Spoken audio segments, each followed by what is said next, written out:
Buenas noches, mi nombre es Oscar Colmenares, pertenezco al CEAD de Acacías, al grupo 208067-7 de la materia acústica ambiental y vengo a presentar una exposición acerca de la norma ambiental vigente en Colombia. Bueno, entonces tenemos primero la resolución 0627-2006, la norma nacional de emisión de ruido ambiental de ruido y ruido ambiental, y la cual establece los parámetros permitidos para controlar la emisión de ruido en los diferentes tipos de escenarios y horarios. Mm, Asimismo menciona los niveles de ruidos permitidos, los cuales no deben sobrepasar un nivel de decibeles para no ser considerado como contaminación ambiental. Esto encierra todo tipo de objeto o elemento capaz de producir ruido y que pueda llegar a ser considerado motivo de multa según los niveles permitidos. Por otra parte, se hace énfasis que el ruido emitido tiene un nivel diferente según la jornada, es decir, día o noche, y las entidades encargadas del control y cumplimiento de la norma. Los parámetros para el cumplimiento de dicha norma son mencionados y se requiere de instrumentos especiales para la toma de medidas correspondientes, como los sonómetros eh, u otro elemento que también sirve para medir el ruido ambiental. Y por último se dan unas pautas las cuales por medio de mapas de ruido con los cuales se puede dar un mejor cálculo en las medidas realizadas. Entonces, las principales características de esta norma, de la norma C27, son que se establece un horario para la resolución definiendo cuál es el horario diurno, o sea, toman como horario diurno desde las 7 de la mañana hasta las 9 de la noche y el nocturno desde las 9 de la noche hasta las 7 de la mañana. En estos horarios pues se define un nivel de ruido específico, el cual se puede emitir. Define los parámetros de medida y el intervalo de medición y el intervalo de tiempo para la medición de los mismos. Es decir, cuánto ruido se puede emitir durante un límite de tiempo determinado.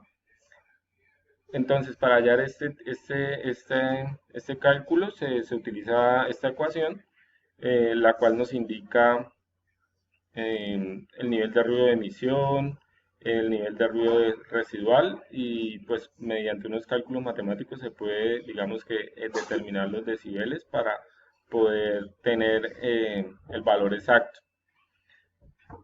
La norma también demarca la zona en cuatro sectores y el tipo de ruido, emisión de ruido, ruido ambiental permitido en cada una de ellas. Estos sectores, digamos, se dividen en sector A, B y C y D, y digamos que van de acuerdo al tipo de escenario que se presente.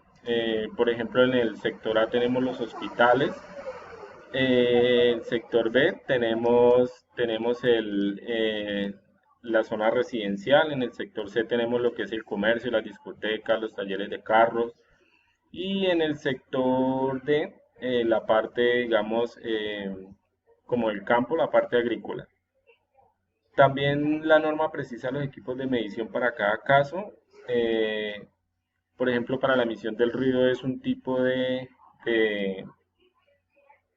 de equipo, y para el ruido ambiental es otro tipo de equipo.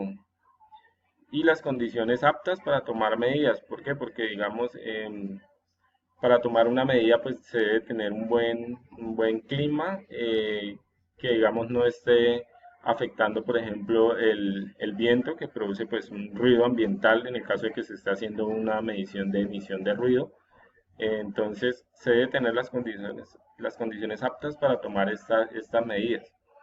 Asimismo, también la norma fija las pautas para controlar la emisión de ruido a causa de construcciones, equipos o medios que puedan producir ruido, así como planes de acción para mitigar el problema. ¿Qué quiere decir esto? Que si, por ejemplo, se está construyendo un edificio o en un edificio hay un ascensor, entonces ellos deben tener, digamos que unos, unas pautas para poder emitir cierta cantidad de ruido. No, ¿por qué? Porque, digamos, puede ser una zona residencial o puede estar cerca a un hospital o o a una escuela, o puede ser una zona residencial, como lo mencioné. Y por último, especifica por medio de mapas de ruido los límites sonoros para cada caso. esos mapas de ruido son los que, digamos, nos indican la cantidad de ruido por medio de colores, especifica la cantidad de ruido que se puede escuchar en cada zona según lo establece la norma.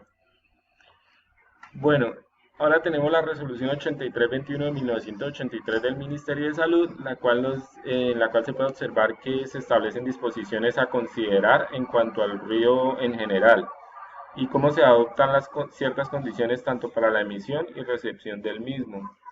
Por otra parte, se hace énfasis que el ruido puede ser nocivo para el sentido auditivo y por ende hace hincapié en las normativas de los niveles permitidos. Teniendo en cuenta que existen zonas para ejercer diferentes tipos de actividades, ya sean comerciales, industriales o recreativas o de salud, demarca los preceptos a tener en cuenta para coordinar el ejercicio de cada una de ellas en las zonas correctas. Es decir, si tenemos, digamos, la zona comercial puede ser lo que son las discotecas, los bares, un almacén donde ponen un megáfono o un equipo para ofrecer sus productos. Entonces esto es tomado como una zona comercial y tiene permitido cierto nivel de emisión de ruido. Así pasa para las zonas industriales, por ejemplo, el aeropuerto, no sé, la terminal de transporte o una vía principal por donde transitan, digamos, carros grandes, carros pesados. Entonces, este tipo de zonas también están demarcados en en esta, en esta norma. Y por último, brinda indicaciones del manejo de exposición del ruido y los procedimientos necesarios para tratar dicha situación. Las características de esta norma nos dice que aclara hasta qué punto se considera ruido y especifica los decibeles permitidos para no causar efectos en la salud de las personas. Eh, Como cada elemento puede emitir un sonido diferente, por ejemplo, una alarma de un carro o una alarma de una vivienda o el señor que pasa en las mañanas vendiendo eh, no sé, algo, el pan o los buñuelos, esto no es considerado como ruido porque no llega a cierto nivel de decibeles. Entonces, se establecen como los niveles de decibeles para que empiece a ser considerado ruido y pueda llegar a ser nocivo para el sentido auditivo de las personas.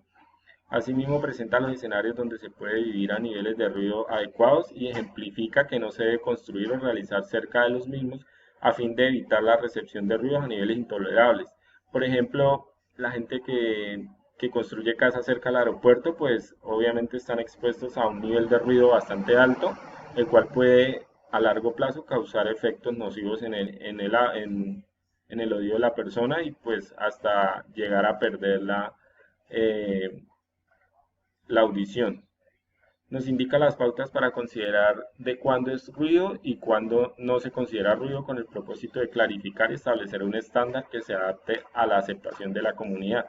Como lo mencionaba anteriormente, pues el señor que de pronto pasa un domingo en la mañana cuando uno está durmiendo ofreciendo sus productos y pues a uno le molesta, pero pues el señor está en todo su derecho porque los niveles de ruido que él emite no están demarcados dentro de la norma, entonces lo puede hacer sin ningún inconveniente, así sea molesto para algunas personas.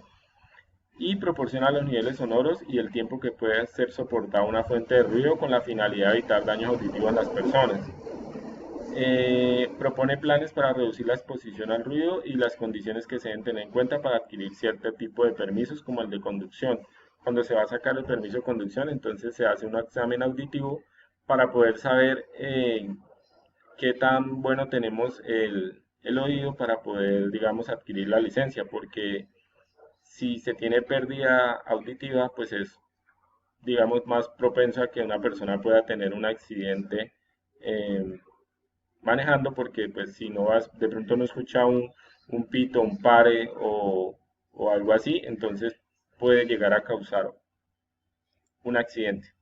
Entonces, las diferencias entre las dos normas, ¿cuáles son? La resolución 627 es más técnica porque precisa en sus artículos definiendo de manera exacta los cálculos, zonas, equipos y procedimientos para la medición del ruido y las generalidades que éste abarca. Asimismo, menciona las entidades encargadas para la regulación y el cumplimiento de la norma.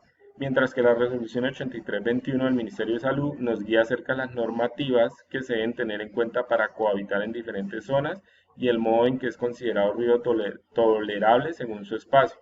También realza que la exposición al ruido causa efectos nocivos en la salud auditiva de las personas y los trámites a seguir en caso de estar expuesto al mismo. O sea, esta norma va más enfocada hacia la salud de las personas y los daños que puede ejercer el ruido sobre ella. Entonces, establece unas normativas para que la persona pueda, digamos, estar en un ambiente con un ruido tolerable. Entonces, digamos que la diferencia más clara y más corta es que mientras la primera establece parámetros técnicos acerca del ruido, la segunda hace énfasis en la afectación del ruido en las personas. Listo, eso fue todo. Muchas gracias.